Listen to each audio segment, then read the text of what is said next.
Notre Dame fans, welcome back to another edition of the Irish Breakdown podcast. My name is Brian Driscoll. I'm the publisher at irishbreakdown.com, which you can see right there if you're watching on YouTube.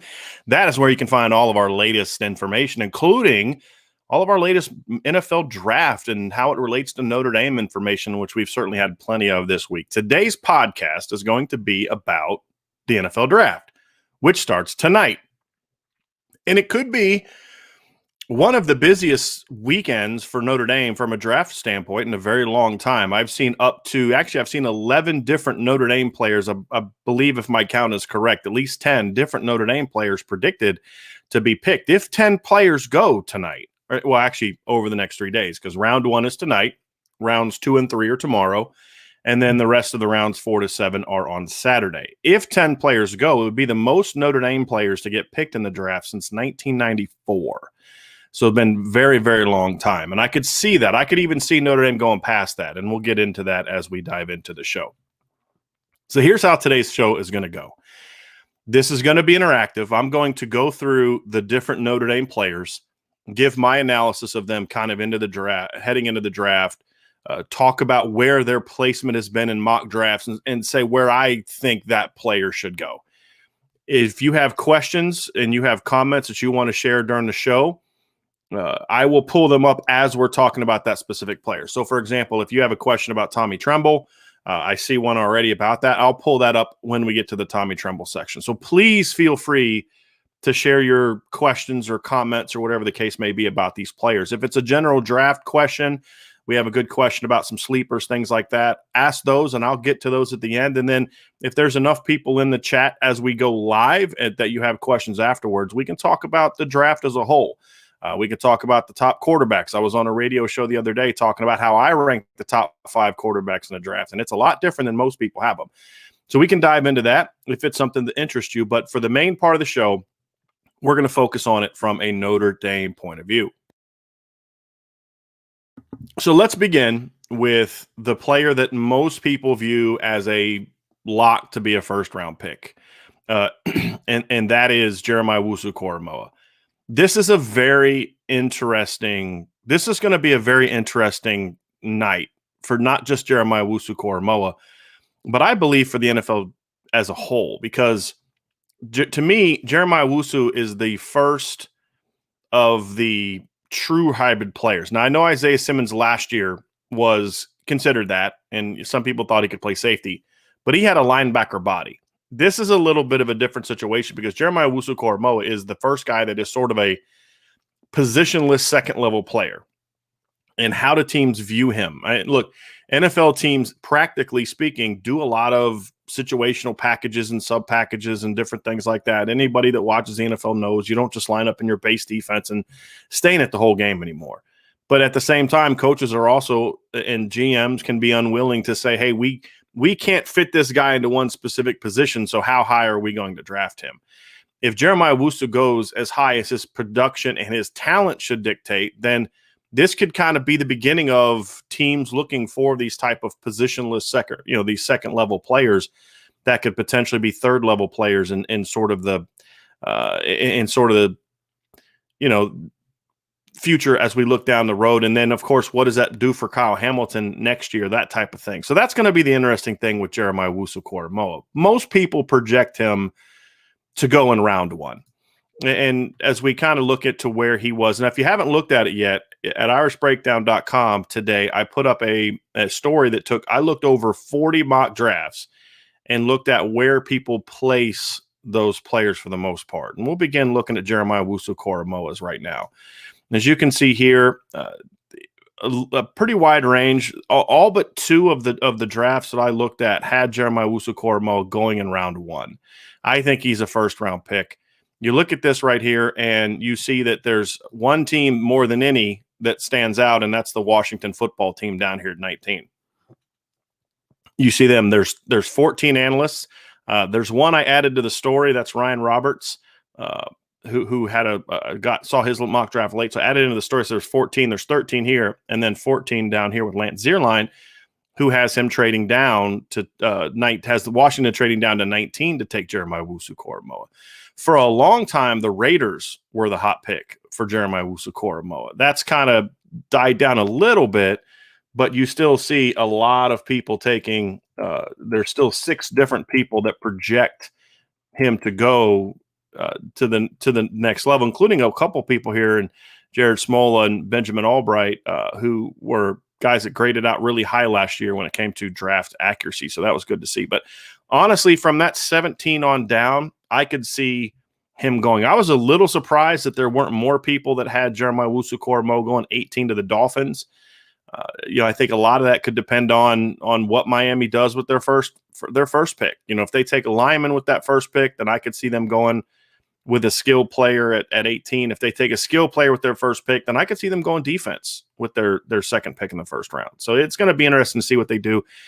If he falls past Washington, that's when it's going to get really interesting, because one of two things is going to happen. Either he's going to fall to the bottom of the first round or out of the first round, or some team that really likes him late in the draft, or late in the first round. So Jacksonville, Cleveland, New Orleans could then jump up and take him, depending on, again, a lot of this is going to go on how the draft unfolds. Does Micah Parsons get picked in the top 10, which then could bump up Jeremiah Wuzukoromoa or Zaven Collins? Does Micah Parsons fall as runs on other positions happen in the draft, which then could drop Jeremiah Wuzukoromoa down a little bit, assuming teams consider Micah Parsons a better prospect.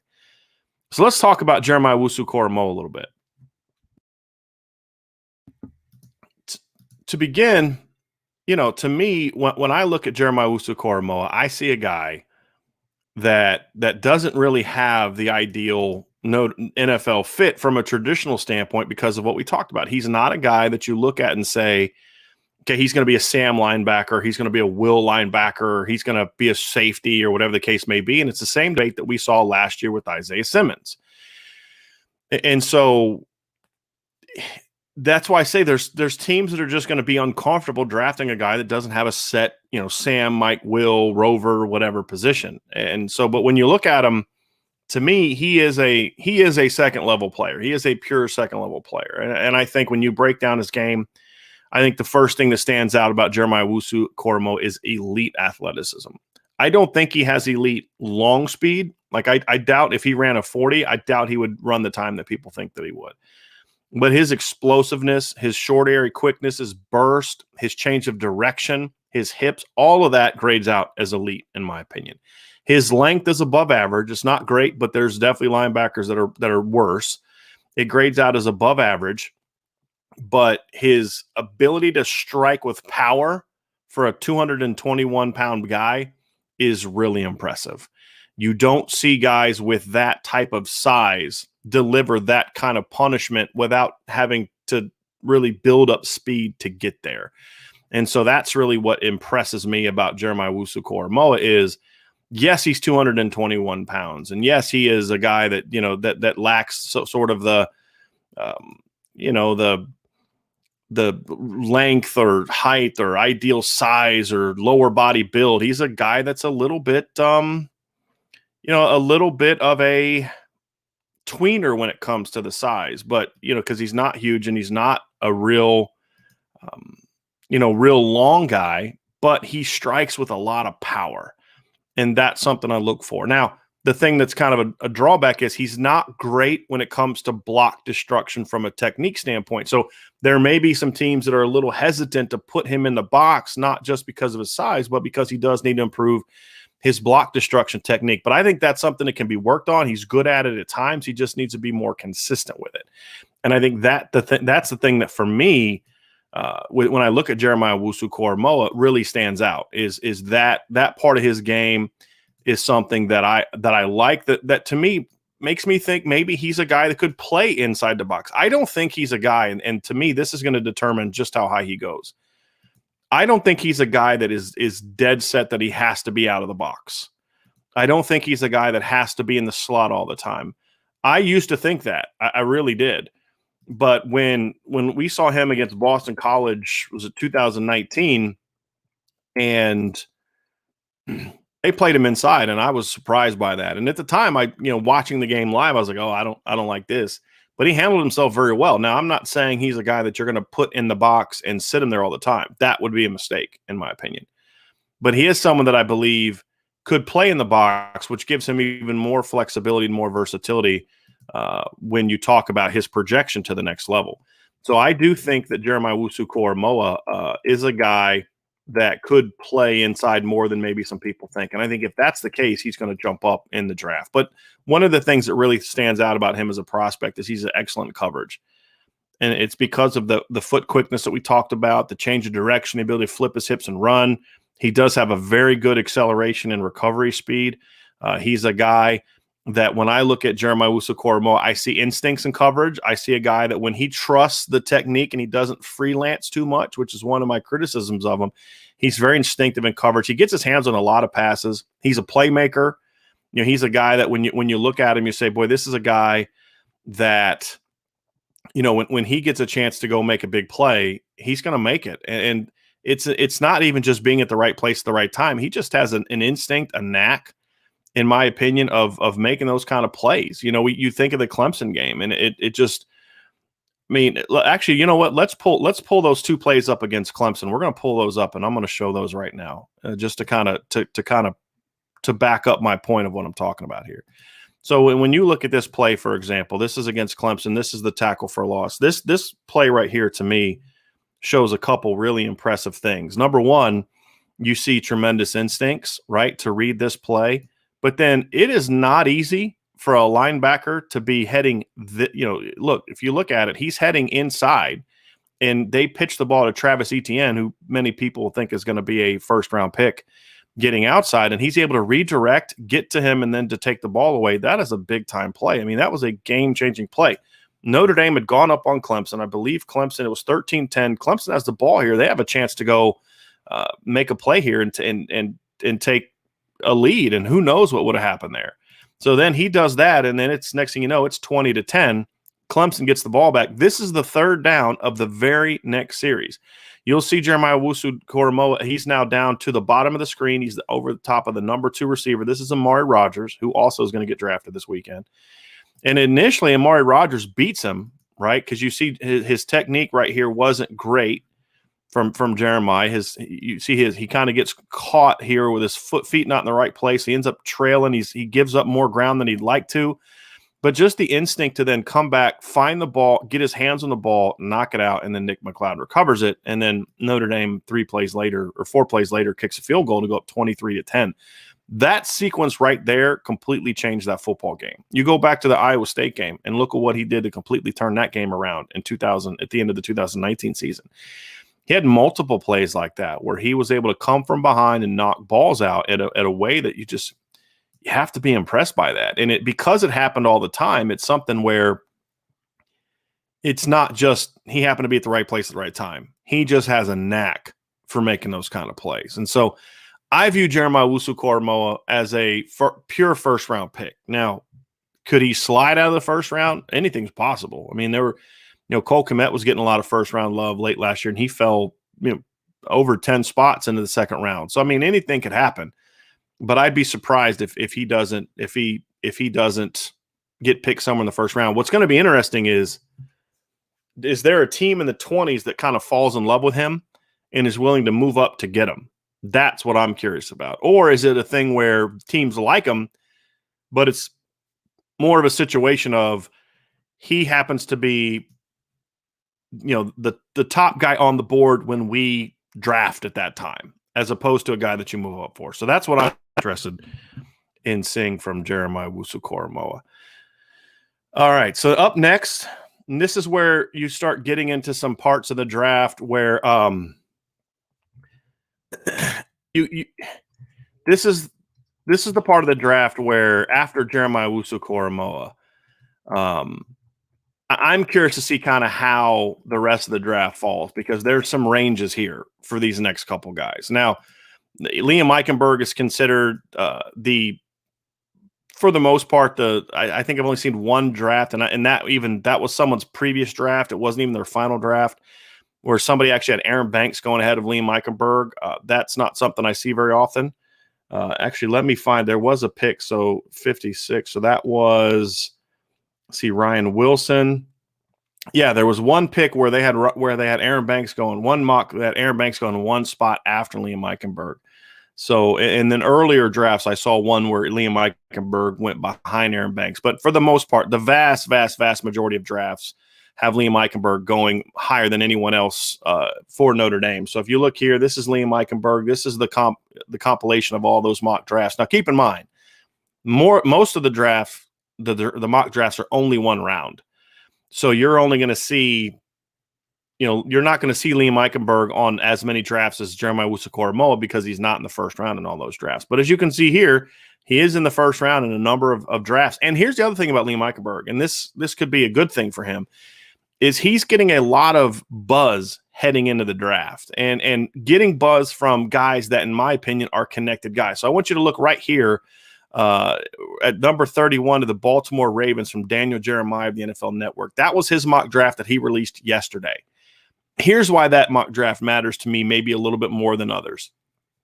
And that is, when you look at Daniel Jeremiah, this is a former NFL scout. This is a guy that's been in office. This is a very well-known, well-respected guy that gets a lot of information. So this isn't just someone that's kind of doing mocks and putting mocks together like I'm going to do later, just kind of for fun and then reading different people. This is a guy that does his homework, and he's usually a pretty accurate, in my opinion, an accurate guy in regards to maybe not who's going to get picked, but who teams like. And he has Liam Eichenberg going 31st. Now, he doesn't have I think Liam Eichenberg's in the 40s or the 50s for him when it comes to his draft ranking. So the fact that he's projecting him to go 31 to the Ravens tells me that the buzz we're hearing, Peter King, who has, you can see down here, has Liam Eichenberg going number 38, which is just outside the first round. He's even talked about how there's a lot of first-round buzz for Liam Eichenberg. So it's going to be very interesting to see how he goes tonight.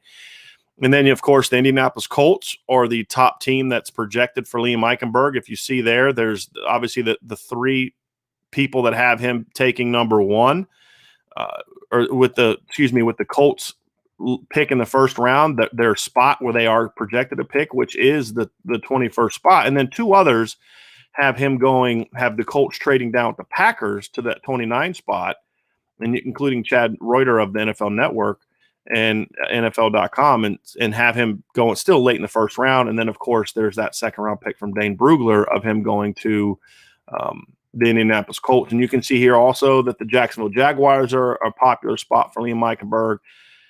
The Pittsburgh Steelers were a popular spot for a while. I could still see the Steelers potentially taking Liam Eichenberg in the first round. And what's going to be interesting is, it's like with a lot of these positions, receiver, linebacker, offensive tackle is another one where, is there a run? Do we see a run on those guys early? So like last year, for example, when you look at the NFL draft, the New York Giants took Andrew Thomas fourth, and it started sort of a run of those top tackles. And then you look at other times where a couple of years ago when the Philadelphia Eagles, the Houston Texans were looking to draft an offensive tackle, there's a lot of people that thought they liked Andre Dillard. The Eagles jumped in front of the Texans to take Andre Dillard, and the Texans panicked and took Titus Howard, who I didn't see anybody project him in the first round, took him 31st overall. So there was 4 offensive tackles that went in the first round of 2019. There were 6 offensive tackles that went last year, including Isaiah Wilson, who is now basically booted out of the league. 2 in 2018, 2 in 2017, and then 4 in 2016. So tackle isn't a position that teams are necessarily reaching for, but when we have those years where a team, maybe drafts a guy early that people didn't expect, then you can get into those situations where now all of a sudden everybody gets bumped up. And if you thought you could get such and such player at 21 and that guy's gone at 14, you now may say, hey, look, do we just take Eichenberg for need? Or do you see a lot of movement down? And so teams jumping up to get a receiver or to get a linebacker or to get an edge rusher or to get, if a quarterback falls, and then how that movement then allows teams to kind of drop down and be more comfortable taking a player like Liam Eichenberg. So those are all the things. That's what I love about the draft, is all that maneuvering around and who's going to pick where and who's going to be that guy. So Liam Eichenberg's draft positioning is going to be very interesting for me. So when I look at that, I'm still a little not confused. I'm not confused by it, but I'm still a little surprised that his length was as short as it was. Because I think they said there's not a single NFL starting offensive tackle right now that has arms shorter than 33 inches, and Liam Eichenberg's were less than 30 inches. The reason I was surprised by it is because you never saw it show up on film. His length, as far as his arm length, his wingspan is better, but his arm length was very similar to that of Robert Haynes. When you watch Robert Haynes on film, his lack of length shows up on film. You see it on film, and it's it can be a problem at times for him against top-level pass rushers, which is why I think Robert is best inside. And at times, Robert would have to really extend himself to get on a block, which then allowed him to lose his base, which you move him inside. That's not an issue for him anymore. But with Liam Eichenberg, I never saw his length as an issue. I really didn't. And that's why I was surprised that he checked in where he did when it came to arm length. And I'm curious if teams have reached out to try to get a second opinion on that. I don't know if that's happened or not, but I'd be curious. But I would, if I was a scout and I saw him test with that short of arms and I didn't see it on film, I'd be making phone calls to Matt Bayless and be like, hey, you guys measure these guys. Is that what you've got for his arm length? I would be having those conversations. I'd be calling the place out in, I think, Phoenix, where he's working out, and say, hey, look, can you send us another measurement or something like that? I'd just be curious about that because it didn't check out. What I like about Eichenberg, he's very smart. He's got really heavy hands. I think he's a better athlete than people give him credit for, and I think his testing numbers showed that. I mean, his testing numbers that he did at the Notre Dame Pro Day were, if you look at going back all the way to 2016, if you look at the tackles that were taken in the first round since 2016, his pro shuttle and his 3-cone drill were fourth among all those tackles that tested in that time, including better than, I believe, every single tackle that was taken early last year. When you look at Tristan Wirfs and Andrew Thomas and Mekhi Becton didn't test, but Tristan Wirfs, all those guys, Liam Eichenberg had better agility numbers than all those guys, which to me silenced some of the criticisms of his athleticism. And I never bought the athleticism. I think his technique and the technique that Jeff Quinn teaches can maybe make it look like he's not as quick, but that's more of a technique thing. It's more of a, they really sink heavy and that type of thing. So I never bought the lack of athleticism. I'm not saying he's an elite athlete, but I think he's a good quality athlete that has consistently throughout his career handled speed well. The only time he didn't handle speed well, in my opinion, was all the way back in 2018 when he got beat pretty badly by Brian Burns. That was also because he was a young guy back then, and he was still kind of coming into his own, and he got worked a little bit. But he's handled plenty of speed rushers since then. We've seen him against Chris Rumpf. We've seen him against the guys at Florida State this past season. Ate up Josh Kando. We've seen him against Clemson. I didn't think he had a problem with their speed. He didn't have a problem with Alabama's speed, in my opinion. His technique got away from him a little bit in the second half, and he lost his base, and he got knocked back a couple times. But in the first half, he was handling himself just fine. So, I just look at it and say, to me, Liam Eichenberg is, to me, a first-round pick. And is he a right tackle, left tackle? Look, if you have a need at tackle, either one, I'm looking at Liam Eichenberg. And the interesting thing about him, too, is there's a lot of tackles in this draft that people are looking at that like Tevin Jenkins from Oklahoma State, who also has shorter arms. So it's a little strange. It's a weird year. But to me, he's a first-round pick. We'll find out tonight if he stays that way. But it's just interesting that when I watched Liam Eichenberg on film in 2020, he was significantly better, in my opinion, than Mike McGlinchey was in 2017, in my opinion. Mike McGlinchey went 9th. And now people talking about Liam Eichenberg may fall into the 20s, but end up being potentially a second-round pick. That surprises me a little bit. And I'm wondering if maybe that is because he doesn't have the same offensive line coach. And what I mean by that is not a knock on Jeff Quinn, but more from the standpoint of when Harry was coaching those guys, he had that reputation with NFL teams where if Harry said, yeah, this guy's legit, this guy's big time, you're going to take his word for that. And that's why you saw guys get drafted where they did. You saw it with Zach Martin, who was drafted a little higher than people thought. Mike McGlinchey went way higher than people thought. Quentin Nelson went about where people thought. And then Ronnie Stanley went a lot higher than people thought. Not much, but a little bit higher than people thought. And so I think he's a first-round pick. I don't know what you all think, and if you all agree with that, let me know, but that's what I think. Now, after Eichenberg, we get to the point where, okay, who's next? And I think that's where we could get some differences. I think, obviously, I could see a scenario in which Aaron Banks is the next guy picked. I could see a team falling in love with his upside in picking him in the second round. I could see Tommy Tremble being the next guy picked. And I could even see in this, if we get into the third round and there hasn't been a third player selected, I could even see a scenario in which Robert Haynes is the next guy picked. So I think for me, when I look at this is where it's going to get interesting, is from 2 to 5 is where I think, especially if Liam Eichenberg falls out of round 1, 2 to 5 is where we could see the most action. And we're going to stick to offense, and we're going to look at some of those guys next and look at the draft. So let's look at Liam Eichenberg and Aaron Banks right here, as you guys can see from their draft. Let me make this a little bit bigger for you. All right. So that we can see a little easier. In every mock draft where they went beyond 2 rounds or 1 round, Tommy Tremble was a 3rd round pick. And as you can see from here, it was 73rd with the Panthers to 98 to the Saints. I didn't see anybody that had him in the 4th round or later. The interesting thing about Tommy Tremble is, for me, Tommy Tremble, when he's at his best, is a first round, just late first round to early second round pick.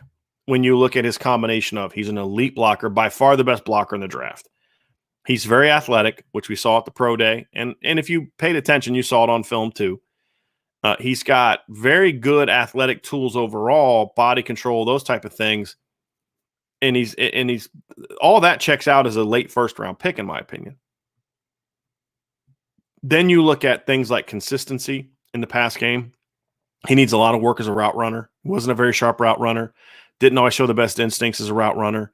He'll make a really impressive catch. We saw it against Clemson both times. He made a really nice 4th down grab against Clemson in the ACC title game that got called back because of a penalty, but it was a big time play. So yeah, I agree with this, by the way. But when you look at Tremble, the route running needs work, and he would just drop balls that you're just like, how does he drop that? He would make really tough catches, but then he would drop easy throws. I remember the drop he had against Duke on a crossing route. I mean, it hits him in the chest. Hits him right in the hands. There's nobody near him, and he just drops it. And that lack of concentration, that lack of consistency was evident in a lot of other instances as well in the pass game. So to me, if you look at Tommy Tremble, when he's at his worst, he's a 5th, 6th round pick. And that's where that consistency, the route running that just doesn't meet up to my standard of what a guy who's in his 3rd year in college should be, the lack of consistency catching the football, that's 5th, 6th round type of deal. So do you look at the 1st round talent? Do you look at the 5th, 6th round production at times? And then I think people settle in kind of like around round 3. That's not always how it goes in the NFL. So even though there's the mock drafts consistently have him as a 3rd round pick, I could see him going higher.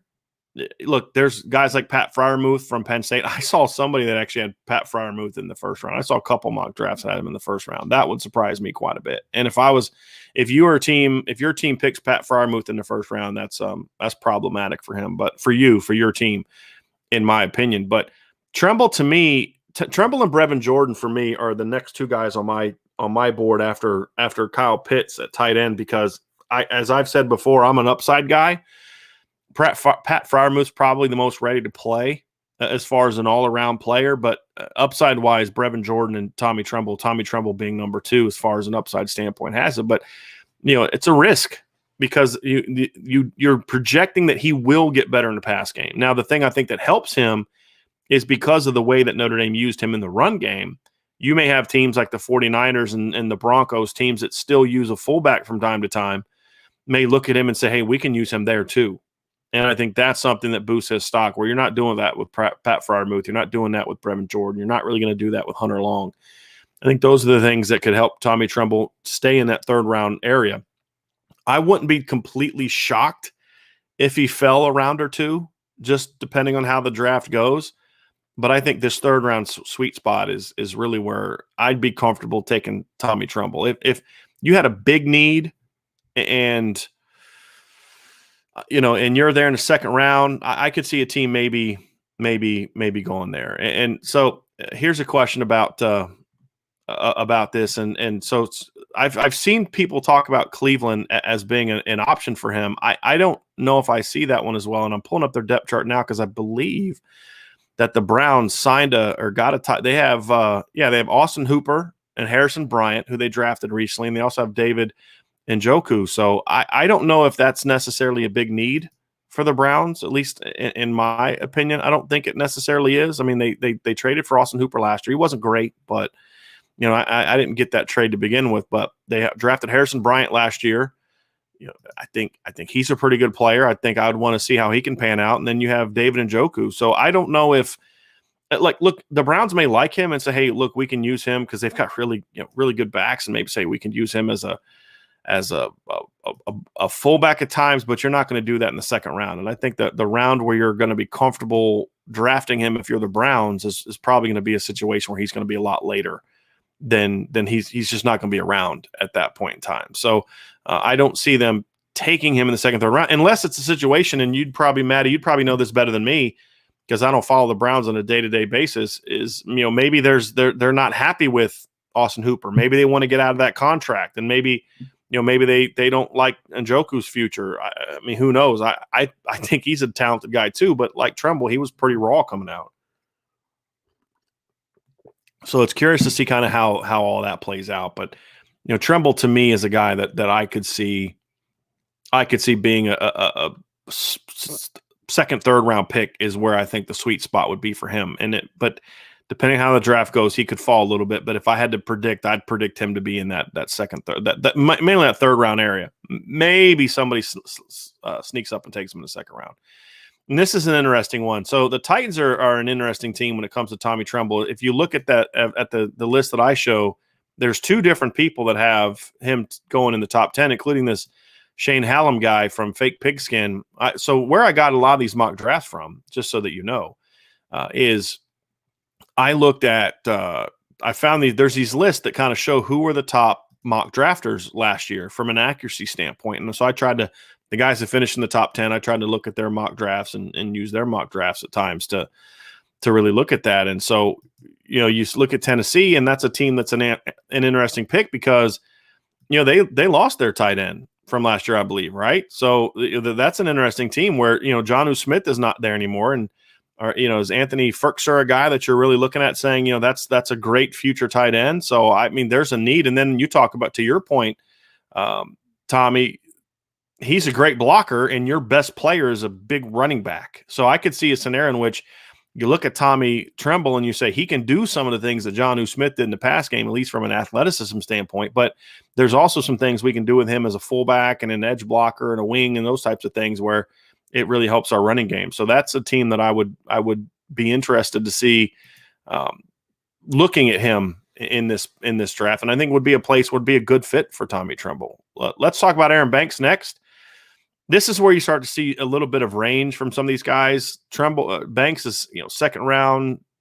One guy with, late, kind of late-ish in the second round. There's like 64 picks in the second round. So bottom half of the second round. Then a lot of third-round picks, or 3 third-round picks, and then 4 fourth-round picks.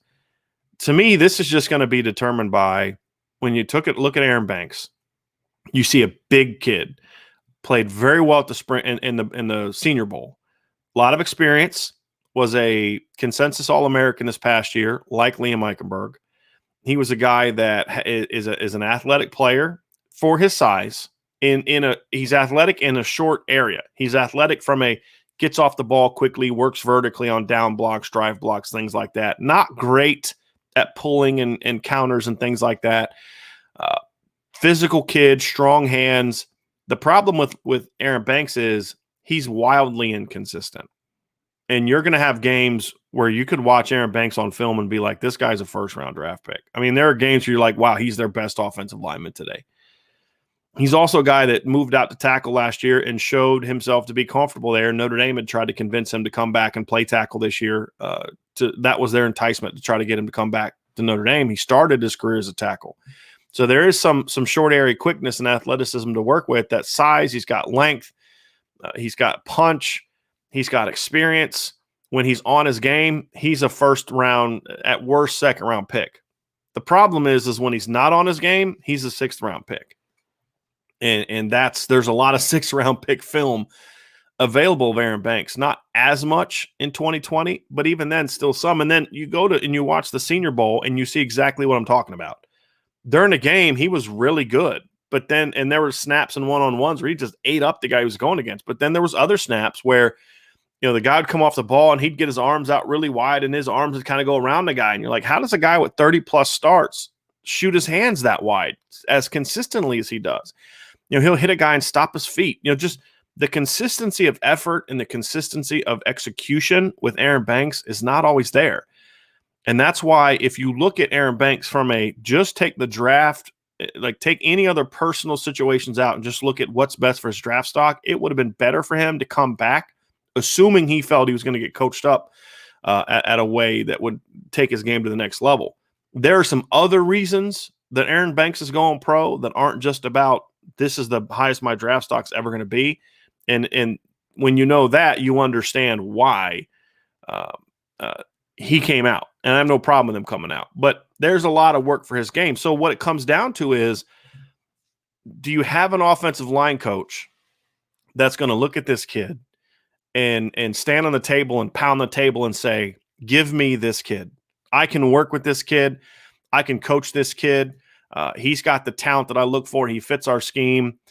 He's a coachable kid. He's a good kid. I mean, I've never heard anyone say anything about Aaron Banks. Yes, he lacks maturity at times, and there's those types of concerns and criticisms, but it's more like just focus-wise.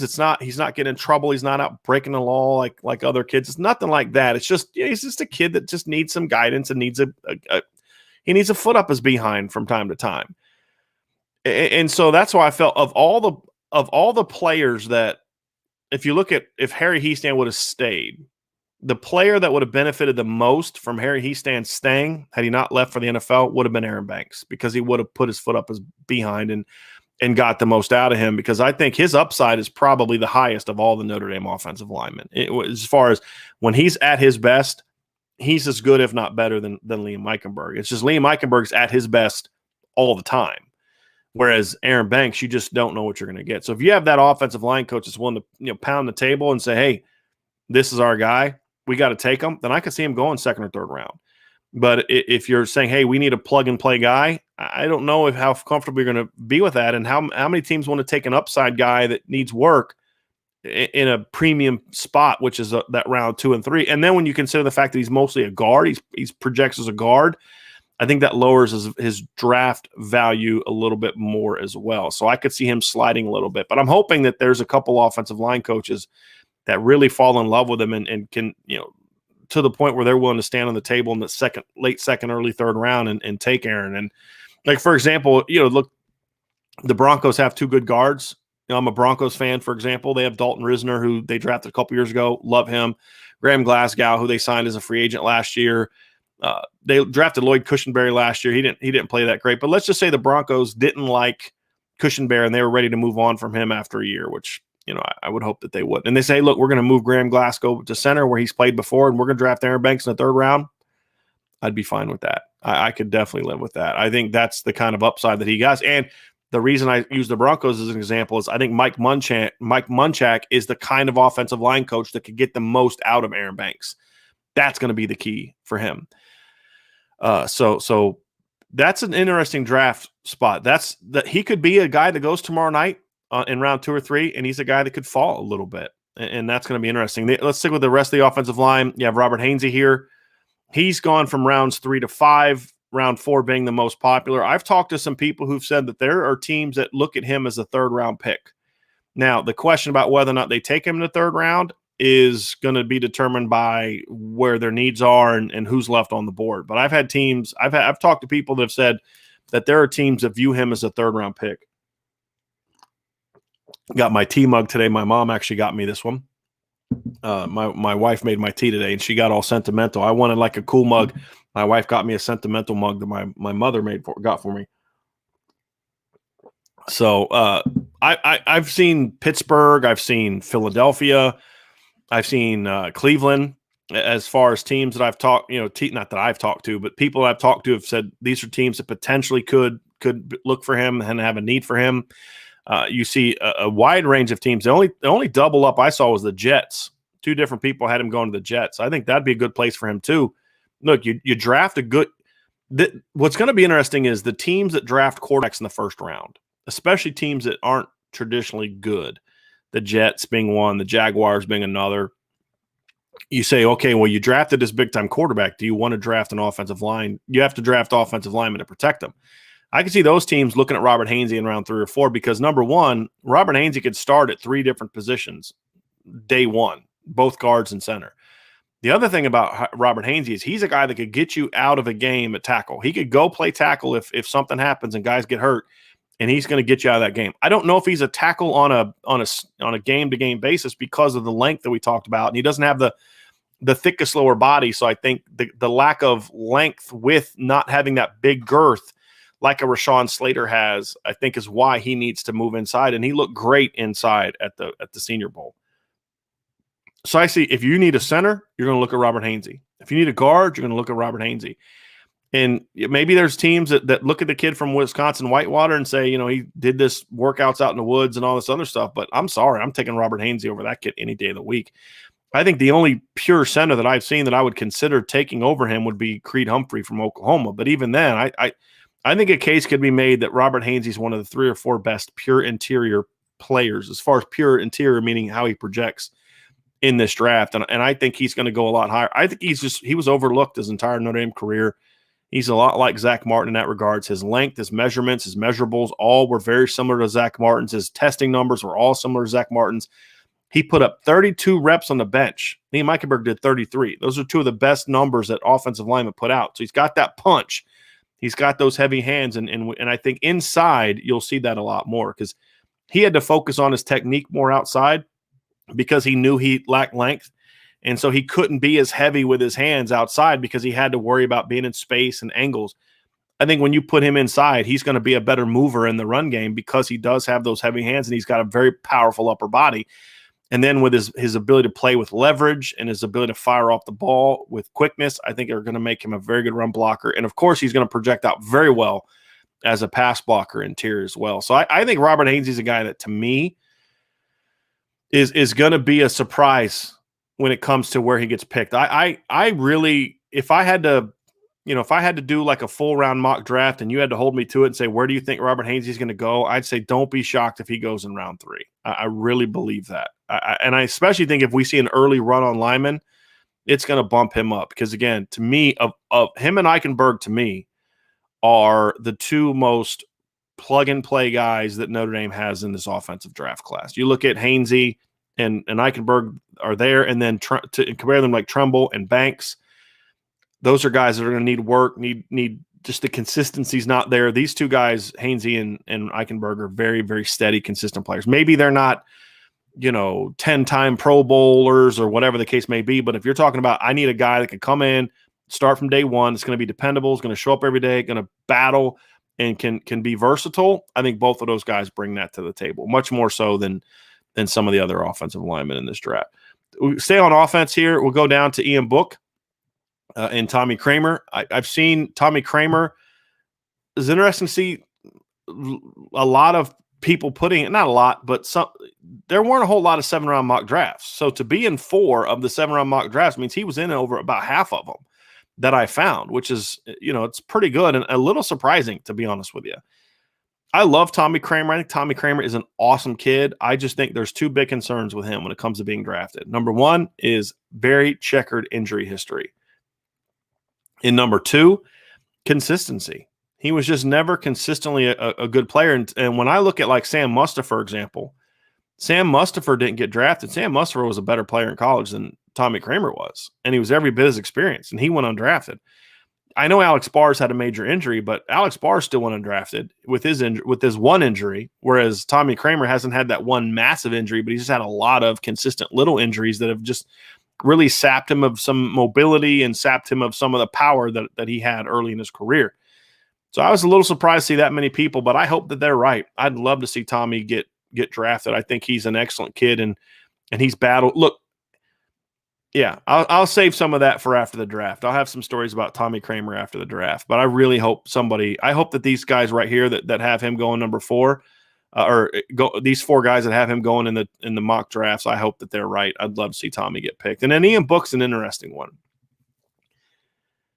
So everybody knows my stance on Ian Book as a player. I think he's a good athlete. I think he's got a better arm than people think, but I just don't think he processes information super effectively. I don't think he's a guy that necessarily goes through reads. He doesn't show great anticipation. He doesn't show great timing with throws. He's accurate from a basic standpoint, but he's never shown the kind of accuracy to where he's going to throw an out cut low and away, or he's going to, other than back shoulders, he's just never shown great ball placement beyond just, trying to hit guys right in their sweet spot, because that's not always where the best throws are.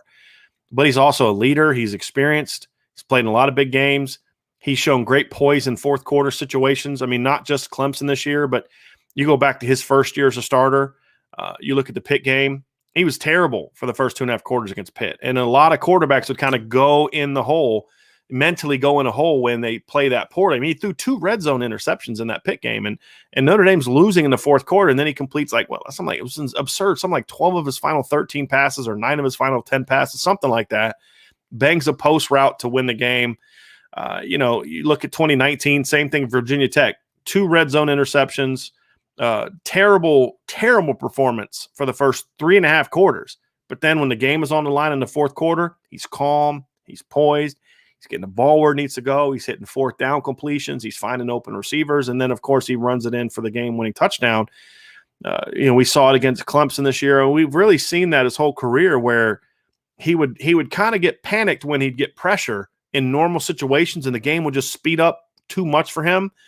And I think that hurt his timing. But in the fourth quarter, when the game was on the line, it's kind of like he finally slowed down. And as they pushed the tempo, he would slow down.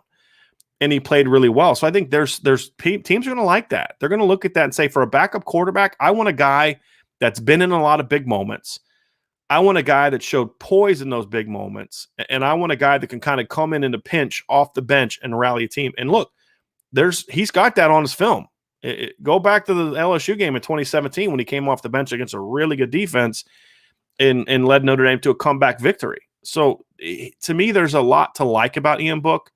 There's also a lot that is going to make you say, like, this guy is never going to be a starting quarterback in the NFL. And if you want to draft a backup quarterback that maybe could start for you someday, he's not your guy. So I think 6th, 7th round is to undrafted is where you're going to see.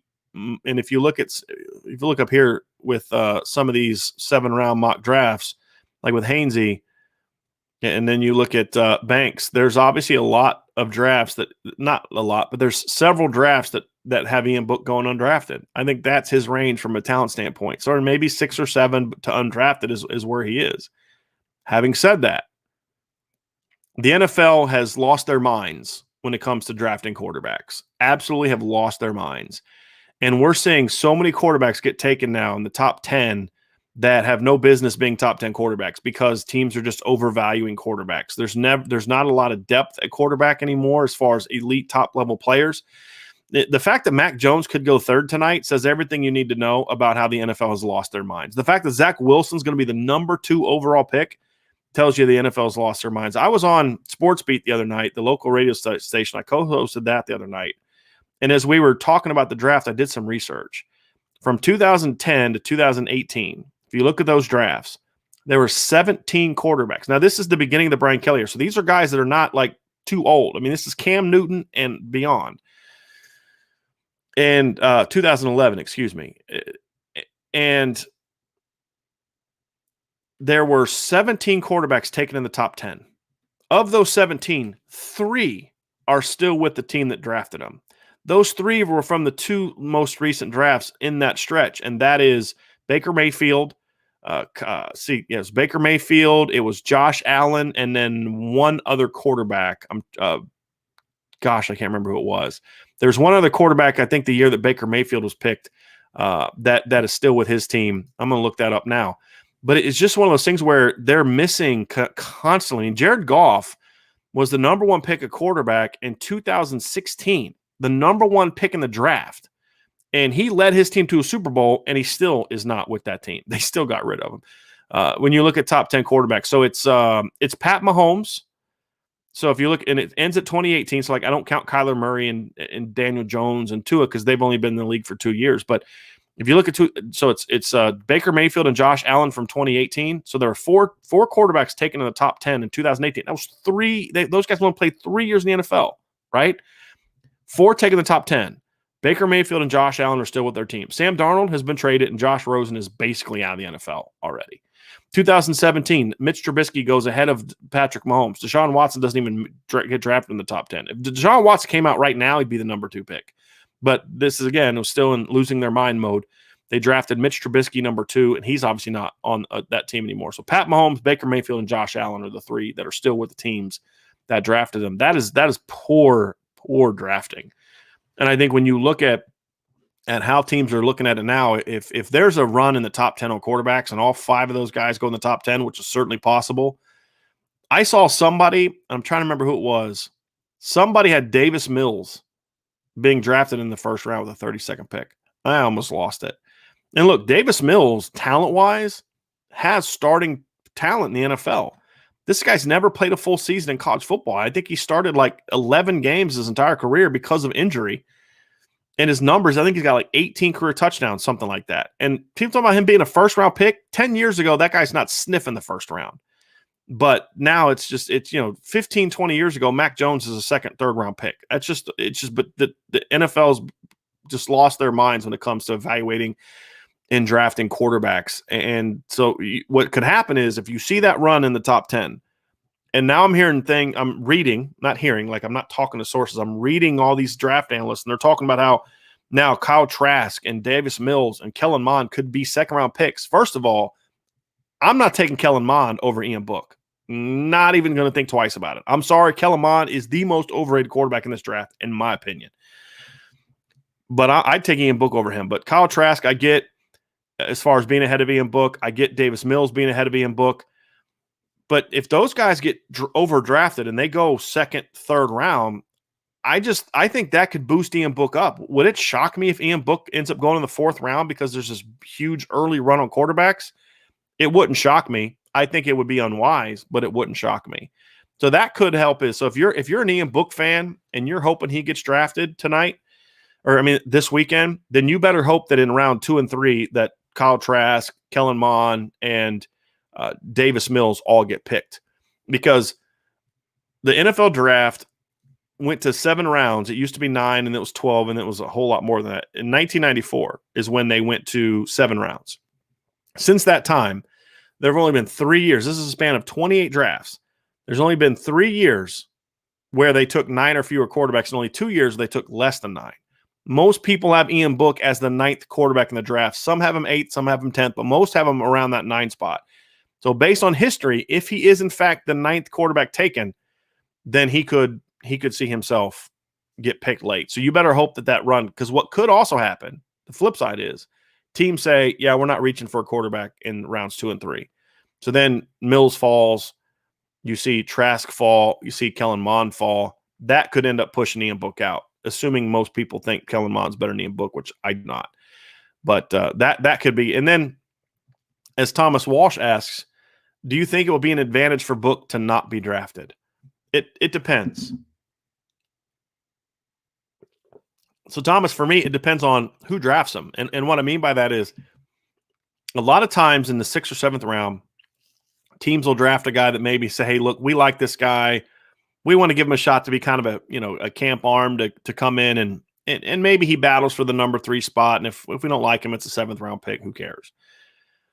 Then other times teams look for, hey, look, we really like this guy. And we know that he's looking at other teams and he's looking at, he likes to, maybe wants to sign with this team or that team. And maybe he wants to go back close to home and be a backup to Matt Stafford or whoever the first round pick for the Niners is, because he's from Northern California, or he wants to go sign with the Chargers and back up Justin Herbert or something like that, right? They could say that, or let's just say Ian Book is kind of you hear these things if you're in NFL circles is he if he doesn't get drafted, he's going to sign with so and so. You may say, but we really like him, so we're going to pick him because we really like him. If it's a situation like that, Thomas, where it's a team that really likes Ian and they view him as their backup quarterback of the future, then yeah, I think he could get picked in the 6th or 7th round, and I think it would be good for him. If it's just a team that kind of views him as a camp arm, then it's better for him to not get drafted. and it's better for him to be able to pick and choose where he's going to go. And so I think that that's where it's hard to say yes or no, because I don't know who's going to pick him.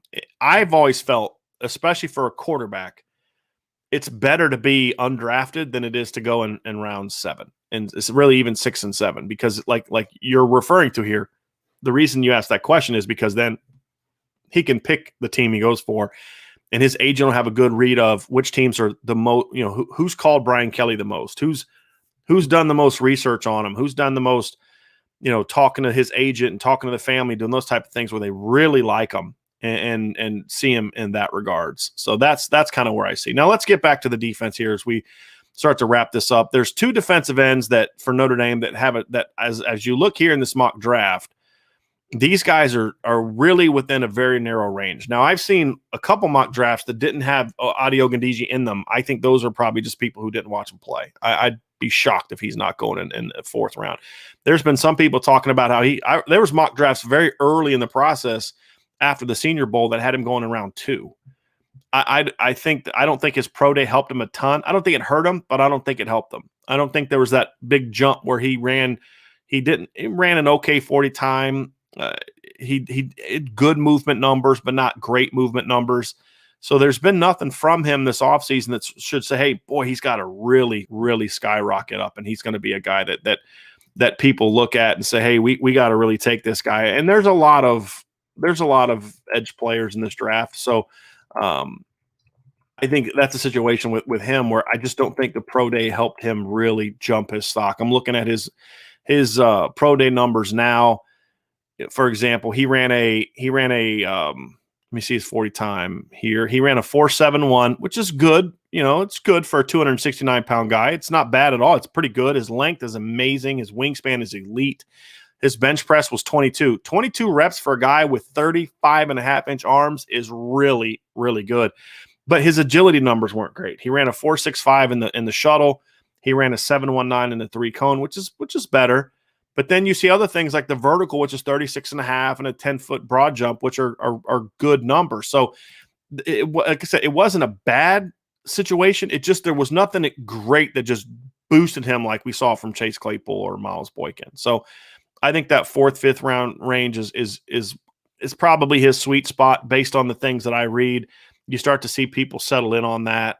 I think with Adi, it's partly is going to be there. He's just not a well-known guy because he was never a big production guy. He was never a guy that had 10+ tackles for loss and had a bunch of sacks. I mean, he led Notre Dame in sacks this year with 7. But I mean, that's not a huge number. That's not a knock your socks off number. He finished with 7 tackles for loss, 7 tackles for loss. So he didn't really make a lot of plays in the backfield. But when you look at him, he's a really solid, steady player. And that's what I look for in that round 4 to 5 area is he's a guy that could start for you. He could be a really great edge defender against the run. He's an improving pass rusher. His pass rush took a jump from late 2019 into 2020 from where it was before. I think teams are going to look and say, this is still a younger guy. So there's still a lot to work with here. There's still room for improvement in his game. So there's a lot of different things that he can do. Real quick, Brady Quinn didn't have 35.5-inch arms. That's the difference.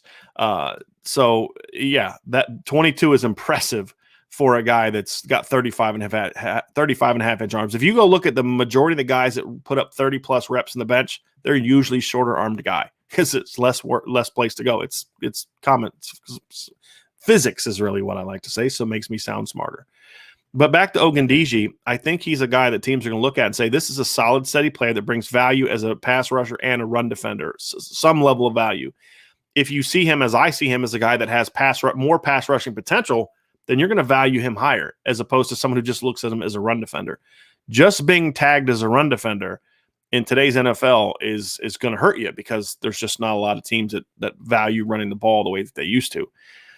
So I think he needed to have a good sack year, and I think he had a good sack year, and he had some clutch sacks. So did Dalen Hayes. Dalen Hayes didn't put up a lot of sacks, but he had clutch sacks, not just Clemson, but he had him against Georgia Tech. He had some good pass rush moments in the Senior Bowl, which I think helped him. For me, with Dalen Hayes, it's going to all be about the medicals. I think if Dalen Hayes checks out when it comes to the medical testing, I think he'll be a fourth round pick. I really think that's where he's going to go because his testing number, he ran a little bit of a better 40 time than Ogundiji, but he ran a really good shuttle. He ran a 4.25 shuttle, which is pretty good for that guy. His movement skills, his coverage ability, his versatility are all things that people are going to really value. But it's just about, do you view him as A, does he medically check out? And then B, is he a guy that you think can take that next step as a pass rusher? I think if those two things are what you see, then you're going to feel really comfortable taking him in the 4th round. If not, then you could see him slide. Because look, anytime you get past the 2nd round, it's a crapshoot when in regards to projecting people. Not crapshoot from a drafting standpoint. I think those guys put a lot of work in. I don't think the draft is the crapshoot that people think it is. I think there's a lot of process and work that goes into it. And that's why some teams are consistently good at it and some teams aren't, right?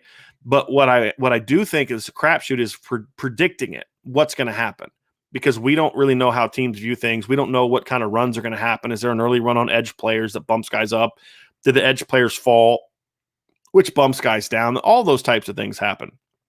And that's what makes predicting it a bit of a crapshoot. But I'd be surprised if these two guys were not drafted at some point. Now, could they fall a little below the 4th, 5th round where they're projected? Yeah, I could see that.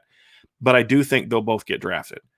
And let's wrap up with a couple guys that could be surprises to get picked in the draft. And that is number 1, Nick Mccloud, who you see had 2 people mock draft had him going in this 6th, 7th round. I also saw one Pro Football Focus had Kevin Stepherson going in the 5th round.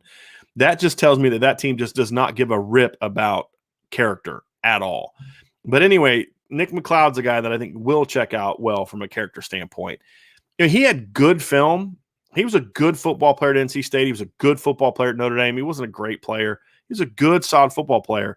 That 4.37 I hasn't generated the buzz that I thought it would have generated from people talking about it. And I think part of that is the fact that we just didn't get to see it because Notre Dame didn't cover it, or NBC Sports didn't cover it and didn't show any of his drills or anything like that. So I think it hurt. It was a chance for us as teams saw it. They got film of it and all that kind of stuff. I'm talking about draft analysts. We didn't get to see that stuff. So I think that's hindered his buzz. But with that 4.37, and it wasn't just the 4.37, Nick Mccloud had other really good numbers. He ran a 4.16 in the shuttle, which is good. It's 0.01 worse than Jeremiah Wuzukoromoa, which was pretty good, which is elite for a linebacker. That's good for a corner. He ran a 6.85 in the 3-cone, which is pretty solid for a corner, especially a taller corner. He had a 34-inch vertical, which is solid. You know, I there's things to like about Nick Mccloud. I could see him being a guy that teams look at late. And then the other guy for me is Brock Wright. I think Brock Wright, it would not shock me if Brock Wright gets drafted tonight. I think if you're him, you probably hope you don't get drafted because you could pick where you want to go, but it would not shock me if he gets drafted. I think there's a couple things working in his favor. Number 1, his testing numbers were outstanding. If you look at his pro day, he was one of the guys that, to me, helped himself the most. He ran a 4.6 flat 40-yard dash, which for a guy that's 257 pounds is moving. He had 26 reps on the bench press.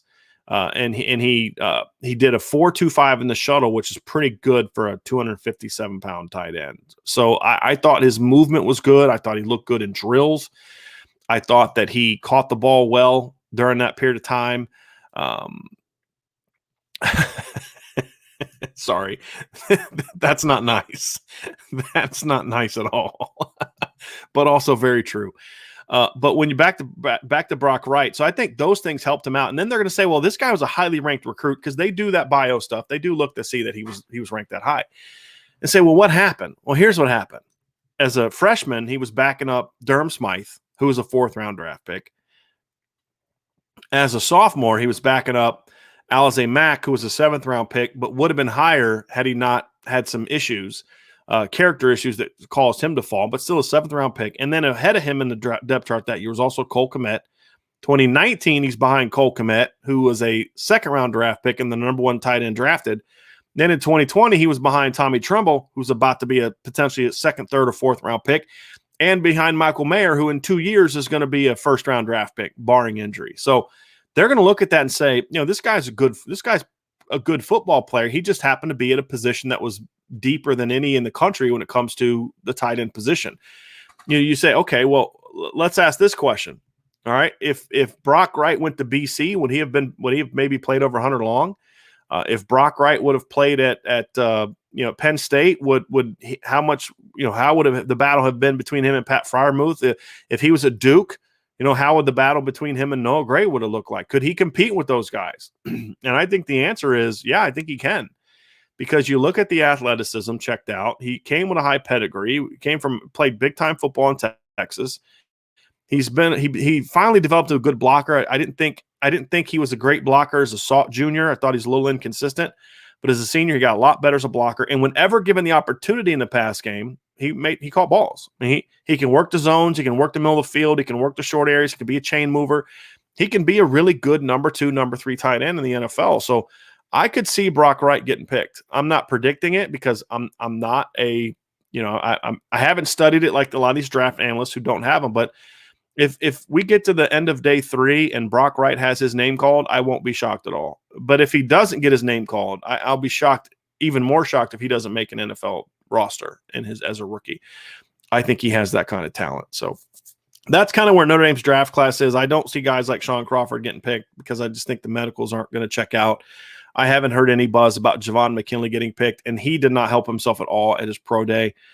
He ran a 4.57, which is not good. He only had a 32.5-inch vertical. His 20-yard shuttle was 4.36. His 3-cone was good, 6.80.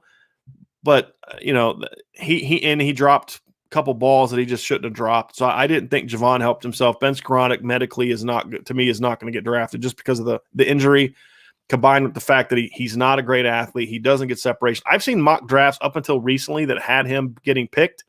I never got that. Why you'd have him going over Javon McKinley when clearly Javon McKinley was the better player. But of course, with McKinley too, there's injury past. There's some off the field stuff, but I think that would end up checking out. If teams really did some digging into Javon McKinley, they would realize that incident in which he got in trouble a couple years ago was an outlier. That's not normally who he is.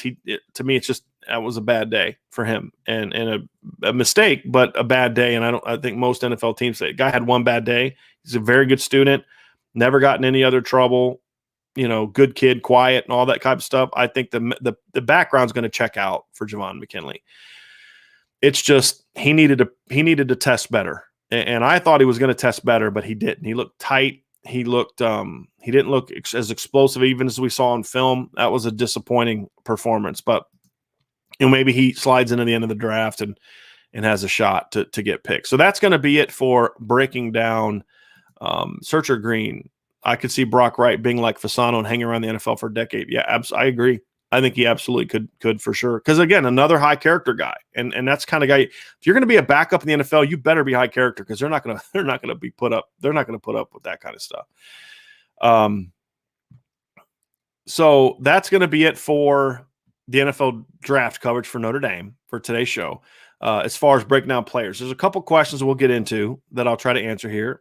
Tommy Leonard, in your opinion, who will these be? One Notre Dame, one non-Notre Dame, a hidden gem, a steal, biggest slider, and the biggest reach. Let's go with Notre Dame first. Hidden gem, I'm going to go with the guy that maybe isn't a high pick, not a first, second round pick, that's going to end up being a really good player in the NFL. For me, that's Robert Haynes. I kind of alluded to that earlier. I think Robert Haynes is going to be a 10-year starter in the NFL, barring injury. And you could even call him a bit of a steal. I think the steal could be, this is an interesting one because part of it depends on how guys slide. If Liam Eichenberg slides in the second round, for example, and you get him in the second round, that's a steal.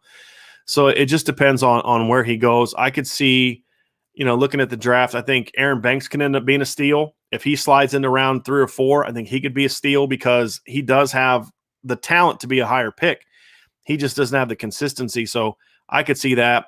Biggest slider for Notre Dame, I think it's to be one of a medical issue. I think it could be like a Dalen Hayes maybe if his medicals didn't check out. I don't know if they did or didn't. I could see a guy like Aaron Banks sliding because of that inconsistency. And if the tight ends don't go high, if like they kind of fall, if a lot of the tight ends fall, I could see Tommy Tremble being a bit of a slider too. But I don't see anyone just kind of, hey, I think Haynes, he's going to go round 3 and he goes undrafted. I don't see anything like that happening. The biggest reach for me, I don't know if there's any Notre Dame guys that I would consider reaches based on where they're projected right now. Now, a guy could get drafted a lot higher than we think, and that would be something, some team goes up in round 1 and decides to take, Dalen Hayes or something like that. I'd say that's probably a reach based on just his lack of production to a first-round level. But again, I think based on where guys are projected, I don't see anybody that would be a reach in any of those places. And some of the guys you could say, well, Tommy Tremble or Aaron Banks gets drafted higher. Let's say a team drafts Aaron Banks 35th. Would that be a reach? That's a reach from the standpoint of his production didn't always show that. But again, his talent showed that. So I wouldn't necessarily consider that. I'd say maybe it's a bit of a gamble, but I wouldn't call it a reach because it could end up panning out for him as well. So that's kind of where I'd have that one. So it looks like Omar Awesome would also like to see Tommy Tremble blocking for the Titans. See if you have any other questions. We talked about Jeremiah Wuzukoromoa to the Browns. Yes, it is. I love draft day. And with Vince and I talk about this, I like the movie Draft Day better than most people did. I love the draft. That's the one thing I felt if I didn't do this, the one thing I would like to do is I'd like to get into that. I'd like to get into be like an NFL scout or like get into the front office somewhere. I mean, that would be a fun job to have because I've always been that way. When I used to play NCAA back in the day, I would do more recruiting and building your team than I would actually play in games. And my wife bought me an NFL game one time called NFL General Manager. I rarely played the actual games. I would just do all the back office stuff. I've always enjoyed that stuff. So David Knight says these drafts are always so unpredictable, even with a ton of logic and rationale implied. You're absolutely right. Absolutely right. Bobby McCarthy, you never goes as planned. And for the teams, it would change constantly. You'd think, yeah, it is. It's you just never know how it's going to go. And that's part of the thing that I find fun about it. Is just that you just never know what's going to happen. Tommy Leonard asks, are you going to set up if you're on during the draft to where you can split screen yourself in the draft? I only have one device to watch or both in one. I'm not going to do that. I'm not going to do a live draft thing tonight. I mentioned it in the show and I said, if anybody's interested, reach out to me. Not a single person reached out to me. So I will not be doing it. But I'll be watching it and I'll probably be on Twitter giving my comments and stuff like that. But I won't be doing a live draft. If a guy gets picked tonight, I'll probably come on and talk about that afterwards, but I won't be doing a live draft. I'll probably wait till the next day because I'm going to want to see what happens next. I don't want to be on YouTube doing a video when the rest of the draft's going on. I enjoy it too much. It's just a lot of fun. Pat, this is an interesting question. Do you think undrafted guys should be allowed to return to college? So Connor, the reason this is an interesting question is because it's so many times when people look at these things like the transfer rule, guys should be allowed to transfer whenever they want. The problem that I have with that is, yes, it's something we want to do what's right for the kids, but we sometimes have too narrow of a focus of who we're doing right by. So the transfer rule, for example, we say, well, yeah, kids should have the freedom to transfer. Well, but what about the kids that work their butts off for 3-4 years to finally get their opportunity, and then you go out and get some transfer and that kid's gone? So what about the players on a team who were counting on a guy to be part of what they're doing, and then he transfers and leaves them all behind? So usually more people get hurt than helped by those types of things, if we're being honest about it. And I think the NFL draft is similar in that, let's take Notre Dame, for example, right? So let's just say, let's look at a guy like, I'm trying to think of some guys that had eligibility remaining. Okay. So let's look at wide receiver. Just hypothetically use Javon McKinley. Technically he has an extra year of eligibility because of the COVID year, so he could choose to come back. So he goes and he doesn't get drafted. So he calls up Notre Dame and says, hey, I want to come back. So they went through 15 practices this spring. All the receivers out there busting their tails, putting in the work, in the weight room, in the classroom, on the practice field, in the individual work, organizing workouts on their own, going through all those different things. And then bam, Javon McKinley comes back. And he's now, most teams are going to put him back in the starting lineup. That's what a lot of that negotiation would be. And they can say, oh, well, you got to earn it back. But I mean, so what does that do for the rest of your team? Right. So you put in all this work and now all of a sudden, you're getting moved. Aaron Banks slides to the, falls out of the draft or doesn't like where he's picked. And, you got kind of like the old, it was the old NBA rule, right? If you didn't like, or no, Major League Baseball. If you don't like where you're picked, you can go back to college. And so then you put in all this work, and Blake Fisher earns the starting left tackle job, or Tosh Baker earns the starting left tackle job. And then Aaron Banks doesn't like where he gets picked. So even though he missed the whole spring, he comes back. I just don't like that. I think that what I would like to do is I would like it to be a situation where, maybe you have it to where after the combine, sometime like, maybe March 1st, maybe move the combine up to, middle of February or something like that, move it up a week or two. Say after March 1st, or, by March 1st, you can come back. So let's say a kid comes out that's got eligibility. Aaron Banks comes out and he doesn't have a great performance at the combine, or maybe he's injured, he hurts his hamstring and he can't work out and it's going to hurt his draft stock. And he says, hey, you know what? I want to go back. And they can do that. But then now he's back on campus. He's with the team. He's going through workouts. He's, if he's healthy, he's able to go through practice. And now I feel like you're going to be more accepting of that as a team, and it would make more sense. But if you wait till after the draft to allow these guys to come back, then those guys have missed the whole spring. And I think for football, that's going to hurt you a lot more than in basketball, where if your guard decides to come back over the summer, you just plug them back into the starting lineup, and it's a little different situation. So I wouldn't mind seeing a scenario in which guys could come back to college, but I would not like it if it extended all the way past the draft. And I don't think you can move the draft up because there's just not enough time for guys to, get in the work to, the pro days and the combines and all that other kind of stuff. But I mean, honestly, I wouldn't mind if the draft got moved up to March. I wouldn't be against that. And then you could allow guys to come back, but I don't think that's ever going to happen.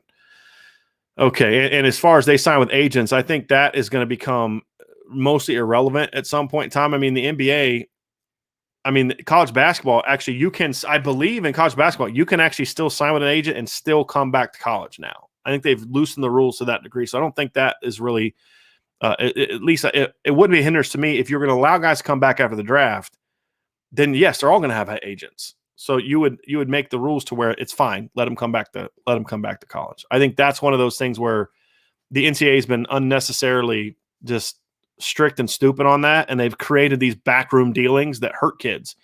Make it up. Make the process open. Let kids hire agents. Look, if you want to have, if you're a 5-star player, and some agent's willing to invest in you and sign with him, and he's going to help you deal with your name, image, and likeness, and he's going to help you do this, that, and the other. As long as agents aren't interfering with what's going on with the team, hey, telling kids to sit out, like that would kind of tick me off. But as far as like being able to protect kids and make sure kids are, financially and with the NFL doing those types of things, I don't think there's anything wrong with that. And I think the NCAA needs to get over themselves when it comes to those kind of things. Now, you have to be careful because you can get into some cheating and those types of things. But for the most part, I think their agent rules are kind of silly when it comes to college football. I would like to see them get rid of those. 2 years ago, who would have thought Adi would have been projected higher than Dalen? Yeah, that's a fair point. But see here. Oh, yeah, I didn't do non-Notre Dame players. Yeah, it's a little bit different one. So let me go back to Tommy's question. Hidden gem. Okay, so I'm going to do a couple of these others. The biggest steal to me, boy, this is a good one. So I'm going to have to pull up some of these rankings to just kind of look at some of these guys that I like. So just give me a second here, Tommy, to pull these up, because I'm going to need to kind of jog my memory a little bit. I'll say this about the draft in general. I think there's going to be a lot of reaches in this draft. And here's what I feel about this draft. This is not a real top-heavy draft. I feel like this draft, there's guys that you're going to get at 6, 7, 8, 9 that are as good as guys that you're going to get at 18, 19, 20, and lower. I think this is a pretty deep draft, but it's not a top-heavy draft. There's like the offensive tackles.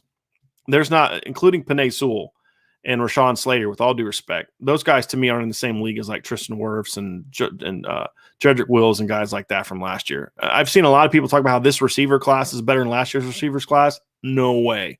No, not in my opinion. Other than Jamar Chase. He's the only, to me, pure, definite top 10 receiver in this draft class.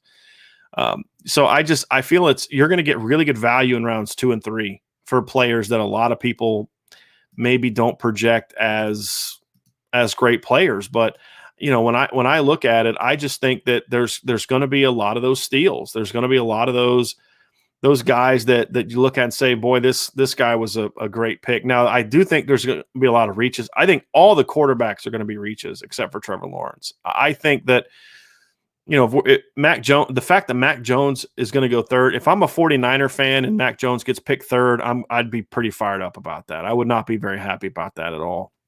I think some team is going to get, if Justin Fields has the slide that some people are talking about, I think Justin Fields is going to end up being a big steal. I think Justin Fields has a tremendous upside. Same with Trey Lance. I think those guys both have great upside. And if they can go somewhere, like if either one of those guys can go to Atlanta, it'd be perfect for them because they're going to sit behind Matt Ryan for a year or two, learn, really get better, improve their game. I think those guys are going to be really good. If J.C. Horn falls in the draft, like some are predicting to 16, 17, I think he's going to be a bit of a steal. Not a huge one because he's still a first-round pick. I think Micah Parsons is a guy that is would concern me. Micah Parsons is a top 10 talent athletically, but there's a lot of other questions and concerns about him.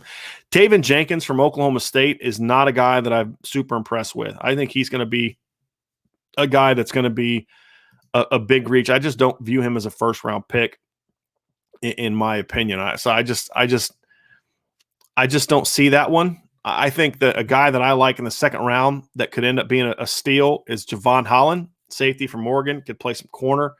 He's a guy that I really like. I'm looking at a Pro Football Focus mock draft here, 7-round mock draft. They have Kellen Mond going 54th to the Indianapolis Colts. That is insane to me, just absolutely insane. And I mean, I don't have a lot of respect for Pro Football Focus anymore. They tend not to grade out super high in their mock drafts because of how they evaluate players, but that's just nuts to me. I look at that and I say, man, that's nuts to me. I don't see how you can project him. I see Trey Smith, Carolina Panthers in the third round. I think he could be a gem in the third, fourth round. If he falls that far just on his God-given ability, I think he's a guy that could be a big steal. They have Travis Etienne going in the third round in this Pro Football Focus mock draft, just ahead of Nico Collins. I don't see how you can look at those two players and compare them and say that they're in the same universe as football players. Remember Pete Werner? He played Ohio State, committed to Notre Dame. I think he's got a chance to be a pretty good NFL player. I think he projects well in the NFL because he's a really athletic kid. He can cover pretty well.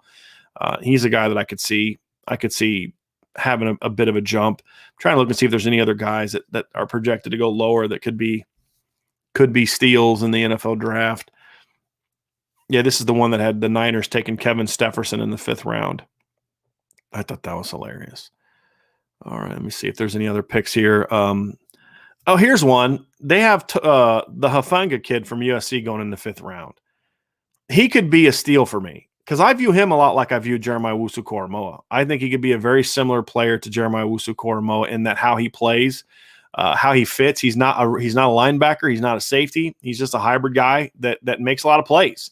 I don't think he's the dynamic athlete that Jeremiah Wusu is, and he's not as big as Jeremiah Wusu, so I think that's why he's falling. But he's a guy that if you get him in rounds 4, 5, or 6, to me, he would be a guy that would be a bit of a steal, hidden gem, so to speak, for me.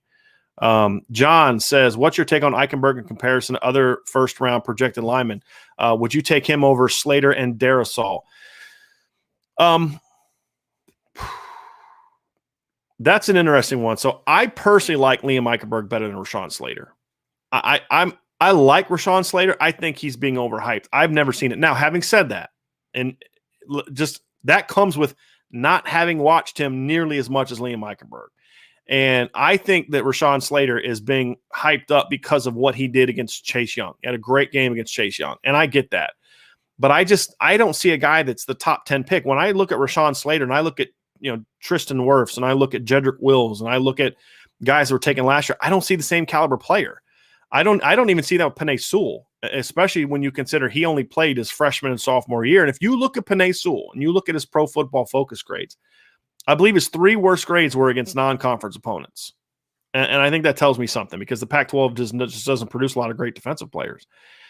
So I'm not a huge fan of the tackles in this draft class. I think they're lower. I think Liam Eichenberg is a lot closer to those guys than he is to last year's top 10 picks. Wirfs and Sewell and those Wirfs and Wills, for example. He doesn't quite have Andrew Thomas's upside, although he was a better college player than Andrew Thomas. So, to me, I think if a team took him ahead of Rashawn Slater, the Twitter draft world would go nuts. I wouldn't be as bothered by it. Darrisaw is a different one because you guys know my stance. I've talked about it a lot here. I talk about it all the time in recruiting. I'm an upside guy. Give me the guy that's going to be better in 3 years more than the guy that's going to be better today. And I think the problem that a lot of NFL teams make, and I understand why they make it, is they draft for what's going to help us this season. And they do that because if you draft guys for the future, you may not be around to have those guys. Because, look, Doug Peterson won a Super Bowl, 3 years ago, right? And now he's out of a job. I mean, we see this in the NFL all the time. So I get why teams do that, and that's why I don't like the fact that there's so much turnover from a coaching standpoint. Guy does well for 3-4 years, has one bad year, and he's out of there. And that's one of the reasons I don't watch the NFL as much, because it just makes the game not as fun, in my opinion. But if you're a team that's if the way I look at it, because you asked my opinion, Darrisaw's probably the guy that I look at and say may have the highest ceiling of all the first-round offensive tackles. He's got tremendous length. He's athletic. He's just raw, and he needs some work. So I personally would take Eichenberg over Slater, personally. And if you need a guy right now, so if I'm the Colts and we need a left tackle right now and we just got Carson Wentz and we're ready to go win a Super Bowl right now, I'd take Eichenberg over Darrisaw. If you're a team that's drafting in the top 15 and you're not a very good team and you're kind of drafting for the future, I'd take Darrisaw. Probably is where I go. Now, I'd definitely take Eichenberg over Taven Jenkins. I think he's a better football player. I would definitely take him over Samuel Cosmi and Walker Little. I do not get the obsession with either one of those two guys. Now, Cosmi's a really athletic player. He's got a lot of bad tape. And to me, that matters to me as an offensive lineman, especially in the first round. And it's like what I said about Aaron Banks. That's why I would not take Aaron Banks in the first round. Even though he may have first-round talent, he doesn't produce like a first-rounder on a consistent basis. Eichenberg, for me, he does do that. And that's why I say if I needed a guy that can step in at left or right tackle today, if I'm the Colts, if I'm the Steelers, if I'm a team that's trying to win a Super Bowl this year, next year, I would look at Eichenberg over those guys just because I think he's more ready to play. His floor is higher. I don't think his ceiling is as high as either one of those guys. Thomas Walsh. I grew up in the Bay, and I couldn't agree more that I will be pissed if the Niners take Mac Jones. Giving up first rounds for Mac Jones, God help us all. See, the Thomas, and I didn't even think about that. That's the other part of this whole thing is not only are they going to take him third, which is way too high, they gave up first-round picks to take him at 3 with Trey Lance and Justin Fields still on the board. That would just be the most arrogant move of all time by Kyle Shanahan. And I like Kyle Shanahan, but that's just one of those, I'm such a smart coach. I am so smart that I can take any quarterback and get him ready. And we were asked this question on Sports Beat the other night, and Charlie Weiss said Mac Jones is the most ready-made quarterback for the NFL right now, ready to play quarterback in the NFL. And I agree with that from the standpoint of mentally, his anticipation is elite. His timing as a player is elite. He's poised and all those things, but he just, to me, doesn't have the physical tools to be a number 3 overall pick. Look, the notion that you're going to take a guy third because he's the most ready now is the epitome of hubris. That you are such a smart coach that you can just plug this smart quarterback in and we're going to go win with him. And to me, it's like, no, you take a quarterback third because he can elevate your franchise. Now, maybe it's not next year, maybe it's not the year after, but he'll elevate your franchise. And that's what I look for. I mean, you look at a guy like Pat Mahomes. What did Pat Mahomes do as a rookie? I mean, he didn't do a whole lot as a rookie, right? I mean, I don't – didn't they still have Alex Smith, right? I don't think Pat Mahomes – I'm going to look it up now, but I don't think Pat Mahomes started right away his first year in the NFL. Look, yeah, his first year in the NFL, played one game. Year 2, he goes out and wins the MVP, throws 50 touchdowns. But that development year was good for Pat Mahomes. And I think these teams are, they draft these quarterbacks and they rush them into the starting lineup. And, Broncos fans are already giving up on Drew Lock. I hope that they do not give up on Drew Lock. If the Broncos take a quarterback at 9, I'll be ticked. you get Teddy Bridgewater to compete, but he can be your backup, but give these guys time to develop. Because, I mean, the way it is now, like teams would have wrote off John Elway after a couple of years. They would have wrote off Peyton Manning after throwing 28 picks. It's just insane. You're going to give up Sam Darnold and then draft Zach Wilson? I just don't get it. But the Mac Jones ones, to me, at least with Zach Wilson, you've got a big arm and he's athletic and all this kind of stuff. With Mac Wilson, this is like, or Mac Jones, that would frustrate me to no end if I was a Niners fan and I took him third. Now, if you take him with the third pick of the second round, go for it. So here's one, Spartan B 88. Brian Kelly saying Eichenberg can't play left tackle in the NFL has directly pushed him down draft board since that point. I'm going to say two things to this. Number one, he didn't say he can't play left tackle. He said he thinks he's better at right tackle. It doesn't make the comment any better. I just want to be clear about what he said. I think it was a foolish comment. I think it was an unnecessary comment, and it was a confusing comment from the guy who does nothing but hype up Ian Book. It made no sense to me. It's like you said, Spartan. He followed up with this. Even if it's true, you don't say that about your guys. I agree with that completely. And there's merit to saying that privately to teams. If you genuinely don't think that, you have to be honest with teams because otherwise they stop asking your opinion. But honestly, I don't think Brian Kelly's – I don't mean this in any disrespect. It's going to sound that way. I really don't. I don't think Brian Kelly's a guy that NFL teams are necessarily going to be making their decisions based off of. I don't. I think that they're going to care more about what Harry Hiestand says about Liam Eichenberg. They're going to care more what the film says. They're going to care more about what opposing coaches say. The fact that Liam Eichenberg was voted as the best blocker in the ACC, that award was voted on by head coaches and defensive coordinators in the ACC. Christian Darrisaw didn't win that award. Jackson Carman didn't win that award. Liam Eichenberg won that award because other teams saw what he could do and they voted him as the best guy. And that stuff's going to matter more than something Brian Kelly foolishly said during a thing. I agree, Spart. It ticked me off, and I thought it was disrespectful to his player. Did some digging on that, and yeah, it definitely ruffled some feathers and rubbed people the wrong way. But to a degree, there was also like that's just Coach Kelly being Coach Kelly kind of thing, which is kind of it's not really the reputation that you want to have. But the second part of it is I don't think it's hurt him in draft boards because at the time Liam wasn't getting a lot of first round love. He's gotten more first round love in the last couple weeks than he was then. And now what you are seeing is teams are talking about, he's maybe a right tackle instead of maybe a guard. So I think analysts are saying that, not teams. Analysts are saying that, but I don't think that NFL teams are bothered by that. If the film tells them he can play left tackle, they're not going to care what Brian Kelly says. They have 30-plus straight games of Liam Eichenberg being a really good left tackle that's going to weigh more on them than whatever Brian Kelly said. Okay, here we go. Thomas, let's wrap it up with this. Can you imagine if recruits hear Kelly talking about his own players would make prospects really question coming to Notre Dame? I think you guys are more upset about it than maybe prospects would be, but it could hurt. I mean, look, it could hurt, especially since Notre Dame is kind of struggling to put this offensive line class together. I don't think that helps much, but that's just who Coach Kelly is.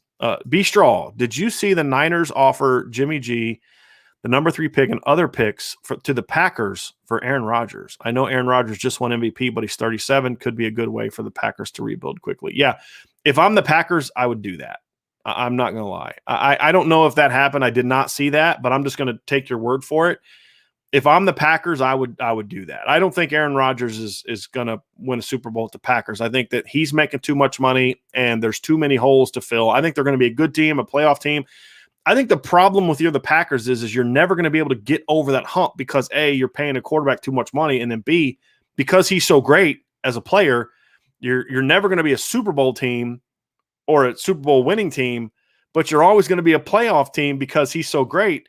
And so you're never going to have that high pick to maybe get that franchise changing player. So yeah, I would do that because then you get the number 3 pick and you can take you could take your quarterback of the future, or if you think Jordan Love's your quarterback of the future, which I don't think that they do feel that. You could take a Justin Fields or Trey Lance or you could take Kyle Pitts or Jamar Chase. Yeah, I'd probably do that because you'd have Jimmy G as your quarterback and you could groom one of those young guys. And then you'd pick up, another, if you're the Packers, I would do that. I would do that. So, let me think about this. Hold on a second. So they offered. So the Packers would the Packers keep their first round pick in that situation? That's the thing I'm wondering. So the Packers would move up to number 3, right? And they would get Jimmy G, the number 3 pick, and then they'd give up Aaron Rodgers. So the Packers wouldn't be giving up their first round pick. So yeah, that would be a good rebuild. Sometimes I have to let those things process through or something a little bit. Yeah, I would do that if I was the Packers. I would do that. That'd be a really good way to rebuild, especially if they can keep if they can keep pick 29. Which I don't know if they'd be. I didn't see the proposal, so I don't know if they had to give that up or not. Anyway, Thomas Wall, 4 Horsemen. Who do you want the Broncos to take? Okay, so this is an interesting one. I have been back and forth on this a lot. So initially I was like, hey, take Micah Parsons. And they need help at linebacker, and he's probably the best linebacker in the draft. He's big and athletic, but I have really big question marks about Micah Parsons off the field. Some of his the issues he's gotten into going all the way back to high school, and then stuff that he's been accused of at Penn State. I would have to do a lot of digging if I was a team into his background to feel comfortable taking him that high. For me, I would like to see Denver. I wouldn't mind seeing them if they stay at 9. I'd like to see them maybe draft J.C. Horn. And I know they signed Kyle Fuller in the offseason, and at corner they have some guys. But I would take J.C. Horn at 9. If they don't take J.C. Horn, I'd like to see them trade down to 14, 15. Like if let's say that either Fields or Mac Jones is available at 9, and the Patriots want to move up to 9, I'd take that move in a heartbeat, pick up another second or a third or something like that, trade down to 15 and take Owusu or take Parsons there if he's still there. I would take Wuzukoromoa there. If Horn's still there, I'd have him on the board. I think you could then start maybe looking at right tackle, because I think Denver is very close to having a really good offensive line, assuming that Garrett Bowles' breakout year from last year continues. And it wasn't just he's playing for his 5th-year option type of thing. I don't like Juwan James. I didn't like that signing to begin with. I don't think that's a guy that really cares about being a football player. I think he's very fragile. I would be comfortable moving on from him. I think there's other needs there, but if they decided to take Rashawn Slater there, I'd be okay with that. If they traded down even a little bit further, I'd be okay with them taking Liam Eichenberg and playing him at right tackle. But if they're at 15 and a guy like Jeremiah Wuzukoromoa is there, that's not just because he's a Notre Dame guy, but I would think about this. What could Vic Fangio, who's one of the more creative defensive minds in the game, what would he do with a guy like Jeremiah Wuzukoromoa? And again, what's Denver's big issue at linebacker? They have good run defenders at linebacker, I think. They don't have good pass guy. They don't cover well at linebacker. They need guys that can cover. And I think Jeremiah Wuzukoromoa could do that. And then you look at the league they're in. The Raiders are going to, they're going to run the ball a lot, but they like to throw it, the quick game and the West Coast stuff. And I think he'd fit well there. Their best pass catcher is a tight end. I think he'd fit well there. You have the Chiefs and their pass-heavy offense. You have a great second-level weapon there who could defend, their slots, their tight end, and their backs. And then you, of course, have Justin Herbert with the Chargers, who's an up-and-coming potential star in the NFL. So I think that would be a really, really nice pick to see Wuzukoromoa. But I couldn't justify taking him 9th for value from a value standpoint. But if they can trade down, let somebody else take a quarterback, accumulate more picks, and then you get Jeremiah Wuzukoromoa and a second or a third round pick and maybe another pick to go with it, that would make me very happy as a Broncos fan. All right, Dynasty ISP, who's the top pick next year for Notre Dame? That's going to be Kyle Hamilton, and that's a no-brainer. I think every mock draft I'm seeing, and it's way too early for this, but I've seen mock drafts and people ranking 2022 prospects, and they're having Kyle Hamilton as a top 5 to 10 player. If he continues to make the growth that he's made from year 1 to year 2, and he makes just a normal year 2 to year 3 jump from what he already is, to me, he's a top 10 to top 15 pick next year at worst. He is a game changer. I think the only thing that could hurt him is if he went out and ran like a bad 40 time, like ran like a 4.6 or something like that. Then people might say, well, can he be a safety, or does he need to be kind of like in a Jeremiah Wuzukoromoa role? But I think Kyle Hamilton's going to be a very, very high pick next year. I think you look at the rest of their draft class, it's, because maybe Jarrett Patterson comes out.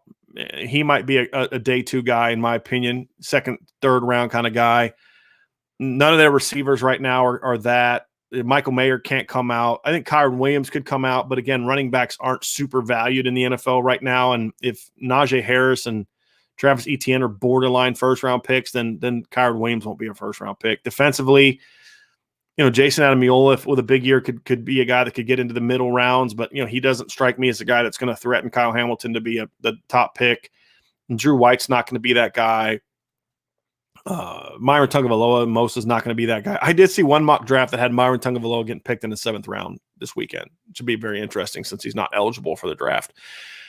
But yeah, looking at it, I think a lot of Notre Dame's best prospects right now are guys that can't come out. If you look at the draft, you look at Kyle Hamilton could come out this year, he will next year, but Michael Mayer can't come out next year. So I think that's an interesting one. But I think that Blake Fisher has a potential to be a high pick down the road. But I think next year, if anyone emerges as a first, second, third round pick other than the Kyle Hamilton, it's going to be someone that breaks out. It's not going to be someone like Isaiah Foskey. If Isaiah Foskey goes out there and has 12 sacks this year and has kind of a Justin Tuck breakout as a junior, could he come out and get picked high? Yeah, absolutely. He's that good. I just would like to see him come back maybe for a senior year because I think he still needs a lot of work. But if he has a breakout year, then I could see it. All right, David Knight, how did you come to be a Broncos fan? I don't have an opinion about them either way, just asking. So I don't remember how. This is the story my dad tells. I was a Broncos fan as long as I can remember. My parents, my mom and my dad were both Washington Redskin fans. So that's what my household was. I grew up in Northwest Ohio, surrounded by nothing but Cleveland Brown fans. So I don't know how I became a Broncos fan, like from a recollection standpoint. Now, the story my dad tells is my dad used to subscribe to Sports Illustrated. And apparently in one of Elway's early seasons, and it had to have happened before their first Super Bowl season because I had already become a Broncos fan by the time they went to the Super Bowl, would have been 86, right? That was against the Giants. So I was already a Bronco fan by then. So I was only 8. So sometime before then, my dad said that he had a Sports Illustrated that had John Elway on the cover, or it was like in the magazine, and I just saw it, and I was like, that's my guy. Like, that's my team. And I just became a Broncos fan immediately. And that's the story he tells. And of course I stayed a Broncos fan, and it was really originally because of John Elway, but then of course you fall in love with the franchise. And then of course they had the 3 Super Bowl losses. And then of course they get Terrell Davis and Rod Smith and Shannon Sharp and Neil Smith signs and Alfred Williams signs and those kind of guys. And my first year I played football, my first jersey number was 27 because number 1 and number 7 were taken. So I picked 27 because of Steve Atwater. Now, that was my first year playing football. I didn't really think about the fact that as a quarterback, it's a pretty stupid number to have. But I was a big Steve Atwater fan, so I loved watching him play. So I came to grew to love like other players. Like I met Carl Mecklenburg once. He was a really nice guy, but I remember watching him play. Simon Fletcher for those old Bronco teams. Tyron Braxton with that goofy face mask. Dennis Smith and Steve Atwater were probably the most physical 1-2 combination of safety from back then. I like those guys. They had the 3 amigos. I mean, they always had these things that you liked about them. The only person I didn't like with the Broncos was Dan Reeves. I felt Dan Reeves kept John Elway from being, a couple more Super Bowls, in my opinion. But when they finally got a legit head coach and put some talent around him, they won a couple of Super Bowls. Imagine if they'd have done that when he was in his prime. That Broncos team could have won a whole lot of games. So, that's how I became a Broncos fan, a state of Broncos fan. I'm not as big of a Broncos fan now as I was as a kid, just because, with doing this job, even when I was coaching, it was difficult to stay up with the Broncos because Sunday is such a day where we're breaking down the film of the game we just played, and then we're starting game plan on the film that we're going to play next. So I'd record the games, but then it's like, well, when did I have time to watch? So I stayed a fan, but just not the same level of fan that I was when I was a kid and when I was in high school and in college. In college, it was cool. I could be a Broncos fan because Sundays were our off day when I played. And, the coaches were in there doing all that work, which I found out later when I became a coach. But as a player, you go to the training room in the morning, you go to the cafeteria for lunch, and then you come home, you watch football all day. I mean, that's just kind of what we would do. And so I had a chance to still be that guy, to still be that fan kind of thing. But and I don't like the game as much as I used to. I don't like the rules. I don't like that they're taking the physicality of it. I don't like that quarterbacks are these fragile beings that can't be hit anymore. So there's a lot of things about the NFL that I just don't enjoy as much anymore. But I'm still a Broncos fan. I still follow the Broncos. I still see what they do. I still have an interest in who they draft and those type of things. So it's a big year for them. They need to strike it with this pick. And I would love to see them stick with Drew Lock. I think Drew Lock, if with a full offseason with young talent around him, could be a good player. Of these three quarterbacks, who do you think will have the most NFL success? Ian Book, Shane Buechele, or Sam Ehlinger? Boy. That's a tough one to work with because I don't know if I have confidence in any of those guys are going to have success in the NFL. I mean, look, I'm going to take a little bit of a cheating answer and just say part of it depends on where they go. But if I had to pick one of those three guys, I'd probably go with Shane Buechele. I like him as a quarterback. I think he's a good football player. I think he's got, he's an accurate guy. To me, shows better anticipation and timing than Ian Book does, and he's not obviously as mobile as athletic. But look, here's the thing. Here's the reason I don't pick Ian Book there. What's my big knock on Ian Book? My big knock on Ian Book is that he just doesn't make quick decisions. He doesn't process information quickly. He just never progressed the way that I think a quarterback should progress.